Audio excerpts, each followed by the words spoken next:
باقي من الزمن 4 ساعات لعودة نادي الزمالك من جديد، 4 ساعات وعودة الروح إلى الجسد. النهارده هنشوف نادي الزمالك مع شغلنا الأول والأخير. حلقة النهارده حلقة مهمة جدا وكل مرة أقولها لك، صلي على النبي. ده الطلب الأولاني، اللهم صل وسلم وزد وبارك على سيدنا محمد أشرف الخلق أجمعين فصلوا عليه. اكتب يا عم في الكومنتات وبعدين خبر الحاجة الثانية، انزل تحت اعمل لايك واشتراك، والله اللايك مش بفلوس، اللي قال لك اللايك بفلوس كدب عليك. فأنت النهارده بطلب منك طلبين، إنك تصلي على النبي، اللهم صل وسلم وزد وبارك على سيدنا محمد. اكتب يا عم في الكومنتات، مش هتاخد منك سنتين، أنت تاخد حسنات حسنات والدنيا تمشي وتبقى صباح الفل، الدنيا 100 100. الحاجه الثانيه اعمل لايك واشتراك يا عم، والله زي ما قلت لك لايك مش بفلوس. تعالى بقى بسم الله الرحمن الرحيم نبدا حلقه النهارده. بص يا سيدي، الزمالك لفتره بعيده جدا بيحاول يعمل هيكله اداريه. ليه؟ النهارده الزمالك اعلن تعيين مستشارا قانونيا، وهو محمد متولي اصبح مستشارا قانونيا لنادي الزمالك. نادي الزمالك اعلن على صفحته الرسميه الخبر ده.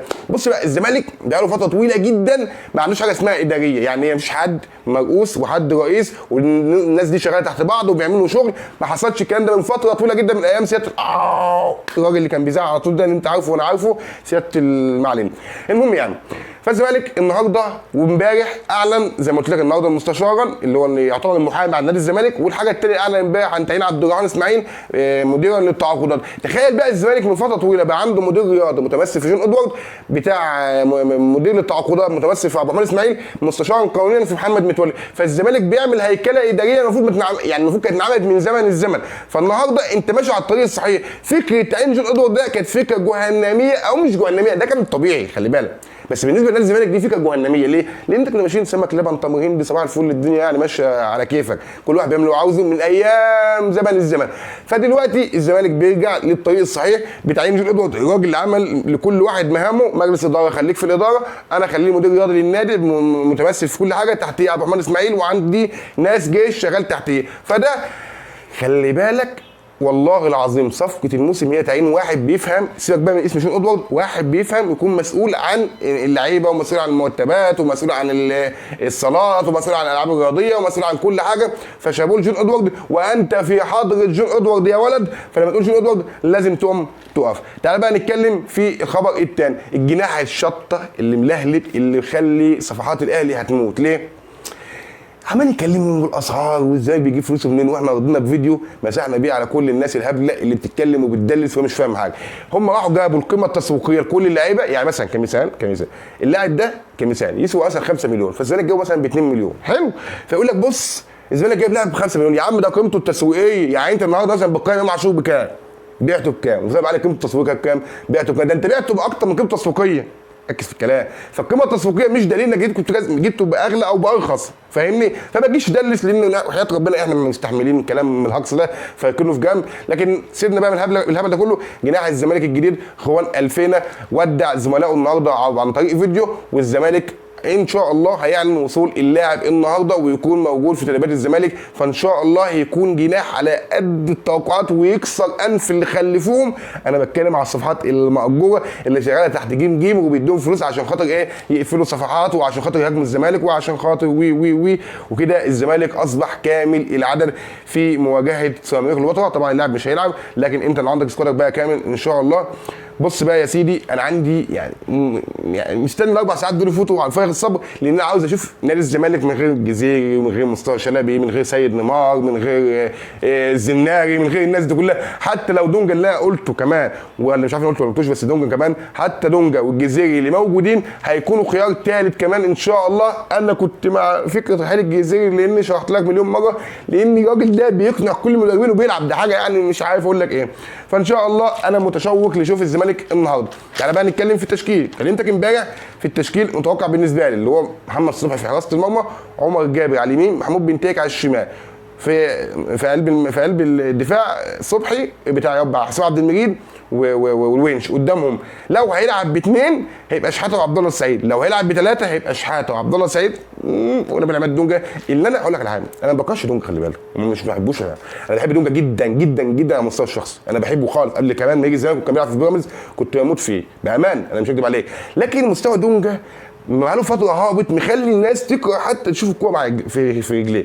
فنتمنى ان دونجا يعيد مستواه تاني. وهقول لك على حاجه، فكره انك تجيب لي 1 و2 و3 احسن بكتير من كل واحد، انه كان ضامن المشاركه. حتى جيت محمود جهاد القدر كان ليه راي اخر واللاعب انصاب، فدونجا كان بيعمل يعني شويه شلبازات. فخلينا نرجع للتشكيل تاني. فلو العب باثنين فانا بقول لك شحاته وعبد الله سعيد، لو لعب بثلاثه يبقى شحاته وعبد الله سعيد ونبيل عماد دونجا، قدامهم شيكو بنزا، وبالنسبه لي اختار عبد الحميد معالي، تحتهم ناصر ماهر، قدامهم ناصر منسي.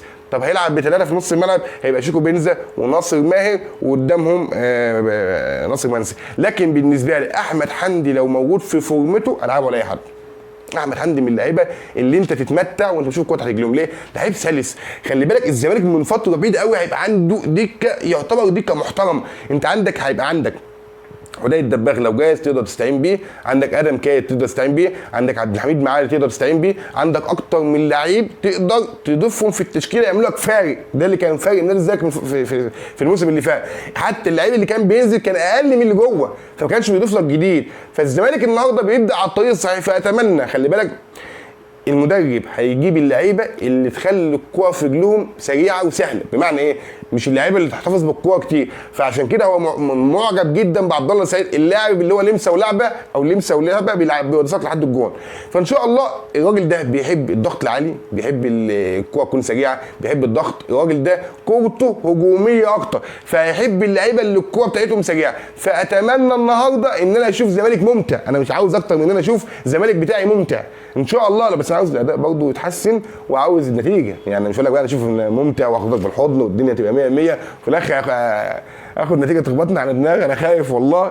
لكن اللي مطمني ان انا قاعد على السمك والوتر، وان انا اصلا ما اعتقدش ان هم قدروا يهزمونا في ماتش. انا اتخيل الزمالك هجوميا او تاريخيا بلاش هجوميا ما انهزمش من سمك والوتر خالص. اعتقد دي لو انا الذاكره ما خانتنيش.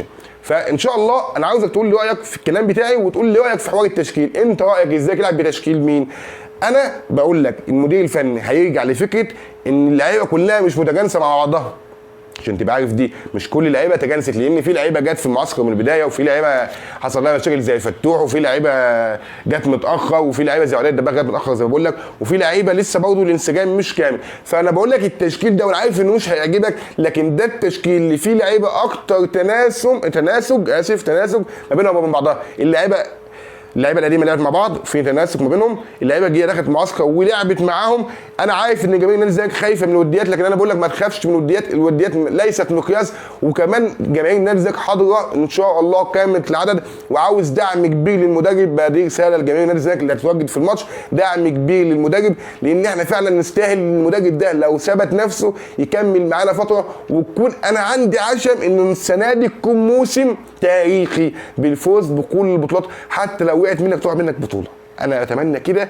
لكن بقول لك هعيدها لك تاني، انت في بدايه موسم ما تنتقدش المدرب. وقلت لك قبل كده في الحلقه اللي فاتت برضه احنا جايين ندعم. خلاص الاداره ركنت، الانتقادات خلصت، ما عندكش اي حاجه غير فتره الدعم اللي انا ما بحبهاش، اللي هو الدعم على الصح والدعم على الغلط. وخلي بالك في لعيبه ممكن ما تطلعكش بكره عشان برضه في موضوع الانسجام. يعني النهارده اسف، لكن في لعيبه النهارده في ماتش سيراميكا ممكن ما تطلعكش، تبقاش انت قاعد متمزج بيها برضه بسبب مشكله الانسجام. وعندك اللعيب اللي كل موجود في الزمالك عنده بديل الا عمر جابر، فاللعيب اللي مش هيثبت نفسه البديل هينزل، فهيبقى فيه غيره وفي شغف انه ينزل ويأدي. فان شاء الله انا كان عندي عشم كبير في احمد ربيع ان يكون موجود، لكن الاصابه حرمتنا منه، وده كان دعم كويس لوسط الملعب. فان شاء الله النهارده يكون اول فوز نادي الزمالك، وان شاء الله نغني بعد المباراه. الناس هتقول لك يا عم انت مجنون، ده ماتش في اول الدوري. اقول لك يا حبيبي احنا الدقيقه واحده اللي بتشوف نادي الزمالك دي لوحدها بطوله. عوده الروح الى الجسد، وان شاء الله اشوف حلقه جديده بعد الماتش، والسلام.